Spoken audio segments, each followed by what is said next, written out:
Hello friends, this is Abhishek. Welcome to my YouTube channel. Today we will learn how to speak English and how to improve ourselves in English communication. जैसा कि आप लोग जानते हैं कि English grammar में बहुत सारे रूल्स हैं और स्पोकन इंग्लिश मोस्टली लोग कहते हैं कि बिना ग्रामर के हम इंग्लिश नहीं बोल सकते या बिना ग्रामर के हमें इंग्लिश बोलनी चाहिए. So all people have different kind of the perception and views related to the English. लेकिन मैं आपको बोलूँगा कि इंग्लिश अगर आपको सीखनी है तो आपको कुछ बेसिक रूल्स जरूर पता होने चाहिए ग्रामर के. For spoken English, you need some basic rules to learn how to speak English. And one thing I want to tell you, English में बहुत सारे rules हैं, तो आप उनको एक दिन में तो नहीं सीख सकते, बट स्टेप बाय स्टेप हम उनको सीखेंगे और आगे बढ़ेंगे. तो आज मैं आपके लिए एक बेसिक रूल लेकर आया हूँ जिसकी मदद से आप पहले दिन से इंग्लिश लिखना और बोलना शुरू करेंगे, और एक ऐसी ट्रिक बताऊँगा कि जिसकी मदद से आप फर्स्ट डे से ही आप इंग्लिश बोलना शुरू कर देंगे. गाइस, आज का लेसन स्टार्ट करते हैं. जैसा मैंने आपको बताया था कि स्पोकन इंग्लिश के लिए बेसिक रूल्स की जानकारी होना बहुत ज़रूरी है, तो आज हम आपको बेसिक रूल बताएंगे.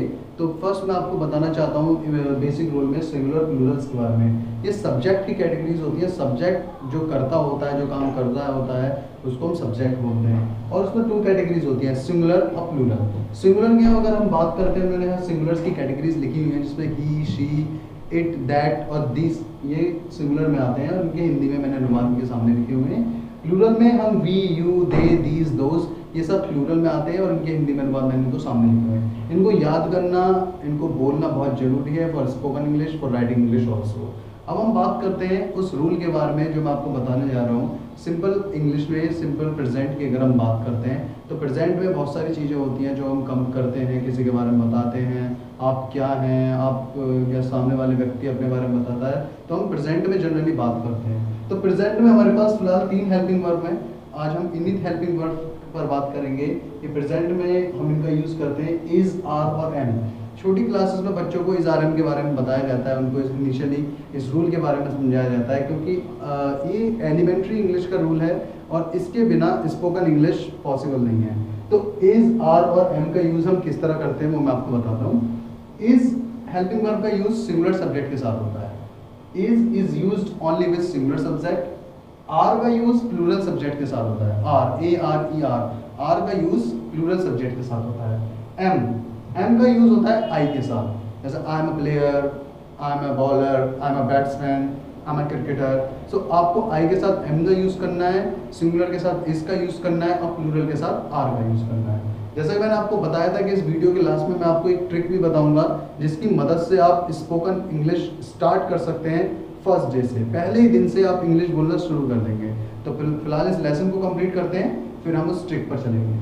तो देखिए, मैंने आपको सेंटेंसेस लिखे हैं जो इज़, आर और एम से रिलेटेड हैं, जो टोटली सिंगुलर और प्लूरल से रिलेटेड हैं, और इज़, आर, एम का उन पे यूज़ हुआ है. किस तरह से? जैसे मैंने पहला सेंटेंस यहाँ लिखा है, मैं एक विद्यार्थी हूँ. मैं एक विद्यार्थी हूँ, मैं अपने बारे में बात कर रहा हूँ. मैं, आई एम ए, विद्यार्थी को बोलते हैं student. I am a student. आप यहाँ देखेंगे हमने आई के साथ एम का यूज़ किया है, जो हमने यहाँ बताया था ऊपर कि आई के साथ आपको एम का यूज़ करना है. ये भी एक सिंपल ट्रिक है. आप इस तरह से एक चार्ट बनाइए और कोशिश कीजिए सेंटेंसेस को बनाने की कि इसका यूज़ हमें सिंगुलर के साथ करना है, आर का प्लूरल के साथ और एम का आई के साथ करना है. तो मैंने यहाँ सेंटेंस लिखा है, आई एम ए स्टूडेंट. मैं एक स्टूडेंट हूँ. आप कुछ भी लिख सकते हैं. यू आर ए, यू की सेंटेंस हम बाद में बनाएंगे. I am a student, I am a teacher, I am a player, I am a batsman.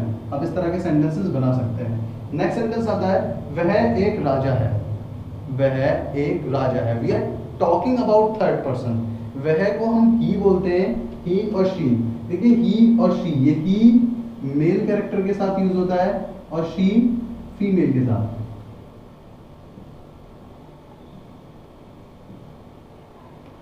He male character के लिए यूज होता है, शी फीमेल कैरेक्टर के लिए यूज होता है. अब इनका यूज हम किस तरह करते हैं? अब यहाँ बोला गया वह एक राजा है, तो it sounds like we are talking about a man. तो वह एक राजा है, तो ही हम यहाँ देखते हैं, ही सिंगुलर में आता है, तो ही के साथ यूज होगा इज का. He is a king. वह एक राजा है.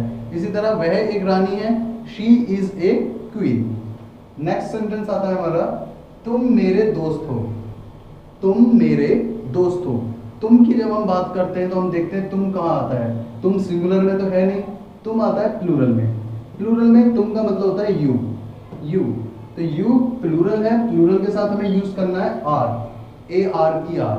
यू प्लूरल टर्म है, प्लूरल के साथ हम यूज करेंगे आर।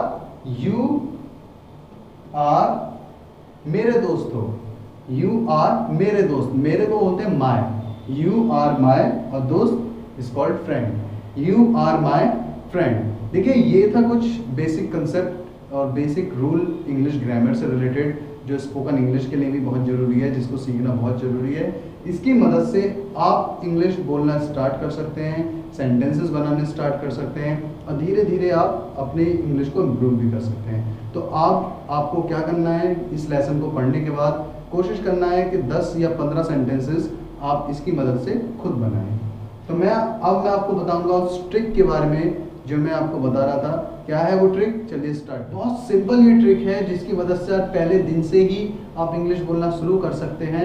केवल आपको इस ट्रिक में 2 वर्ड्स का याद रखना है, केवल 2 वर्ड्स आपको याद रखने हैं, और उनको कैसे यूज़ करना है वो मैं आपको बताता हूँ। देखिए अभी हमने आपको सब्जेक्ट्स के बारे में बताया था और उनके यूज़ के बारे में बताया था, इज़ आर एम की कंडीशंस के बारे में बताया था। इस बार भी बात वही है, बट इस बार हमारे पास सब्जेक्ट नहीं है। इस बार सब्जेक्ट की जगह हमारे पास एक सिंपल सा वर्ड है, वो है देयर, THERE, देयर। आपने सुना होगा और आज उसका यूज़ देखिए, बहुत ही इंपॉर्टेंट यूज़ है और बहुत ज़्यादा यूज़ आप इसका कर सकते हैं स्पोकन इंग्लिश में, कहीं भी इस्तेमाल हो सकता है वर्ड। देखिए क्या है, देयर इज और देयर आर। यहाँ मैं 2 कंडीशंस की बात कर रहा हूँ, देयर इज और देयर आर केवल प्रेजेंट की कंडीशन की बात कर रहे हैं। हमें सब्जेक्ट को याद नहीं रखना, हमें केवल ऑब्जेक्ट की बात करनी है इस बार। देयर इज और देयर आर का यूज आप तब करेंगे जब हमारे पास कोई सब्जेक्ट नहीं होगा, केवल हम ऑब्जेक्ट की बात करेंगे, और वो ऑब्जेक्ट डिवाइड होगा सिंगुलर और प्लूरल के अकॉर्डिंग। जैसे सिंगुलर प्लूरल के अकॉर्डिंग आपने इज आर एम का यूज किया था, इसी तरह आपको केवल देयर इज और देयर आर का यूज करना है सिंगुलर प्लूरल के अकॉर्डिंग। देखिए मैंने यहाँ लिखा हुआ है, देयर इज का यूज होगा सिंगुलर सब्जेक्ट के साथ, देयर इज का यूज करना है आपको सिंगुलर सब्जेक्ट के साथ, और देयर आर का यूज करना है आपको प्लूरल सब्जेक्ट के साथ। कहाँ होगा इसका इस्तेमाल वो मैं आपको बताता हूँ। देखिए जब हम किसी ऑब्जेक्ट की बात करेंगे, किसी जगह के बारे में जानेंगे, किसी शहर या किसी गांव या किसी देश के बारे में अगर हम बताएंगे, तो वहाँ हम देयर इज और देयर आर का यूज़ किस तरह से कर सकते हैं। पहले मैं थोड़े से 2 सेंटेंसेस के अकॉर्डिंग आपको समझाऊंगा कि देयर इज और देयर आर का यूज़ हम कैसे करेंगे। पहले मैं आपको अपने घर से रिलेटेड कुछ चीज़ों के बारे में बताता हूँ। मान लीजिए आप मेरे से मेरे घर के बारे में कुछ पूछ रहे हैं, तो मैं अपने घर के बारे में किस तरह से बताऊंगा। तो मैंने यहाँ 2 सेंटेंस लिखे हैं। पहला सेंटेंस है, there is a television in my home. देखिए हमने इज आर एम का यूज़ सीखा था, उसी तरह से इसका यूज़ है, और इसी तरह से आपको बोलना भी है। There is a television in my home, इसका मतलब होता है मेरे घर में एक टेलीविज़न है। There is a television in my home, मेरे घर में एक टेलीविज़न है। अब वो एक है तो इसलिए मैंने यहाँ पर देयर इज का यूज़ किया है। अगर कोई चीज़ एक से ज़्यादा होगी तो मुझे यहाँ पर देयर आर का यूज़ करना है। दूसरी कंडीशन में मैंने सेंटेंस लिखा है, there are 5 members in my family. There are 5 members in my family. देखिए आपको भी इसी तरह से सेंटेंसेस को लिखना है और उनको फर्स्ट डे से ही बोलना शुरू करना है। तो क्या है देयर इज और देयर आर का यूज़, वो मैं आपको बताया कि देयर इज का यूज़ सिंगुलर ऑब्जेक्ट के साथ होगा, देयर आर का यूज़ प्लूरल ऑब्जेक्ट के साथ होगा, मोर देन 2 और 2। सो आपको इसको किस तरह से यूज़ करना है अब मैं आपको बताने आ रहा हूँ। आप आज से ही इस्तेमाल कीजिए इसको अपने बारे में बोलने के लिए, लाइक अपने फैमिली के बारे में बताइए, अपने घर के बारे में बोलिए, अपने सिटी, अपने गांव, अपने देश के बारे में बोल सकते। आज से इस ट्रिक का इस्तेमाल कीजिए और पहले दिन से ही इंग्लिश बोलना शुरू कर दीजिए। यकीन मानिए ये ट्रिक इतनी कारगर है कि आप पहले दिन से ही इंग्लिश बोलना शुरू कर देंगे। देयर इज और देयर आर का इस्तेमाल कीजिए, अपने देश के बारे में बोलिए, अपने गांव, अपने शहर या अपने घर के बारे में भी आप बोल सकते हैं। स्टार्ट कीजिए अपने घर के बारे में बोलना। जैसे आप अपने घर के बारे में बता सकते हैं, मेरे घर में 4 कमरे हैं, there are 4 rooms in my home.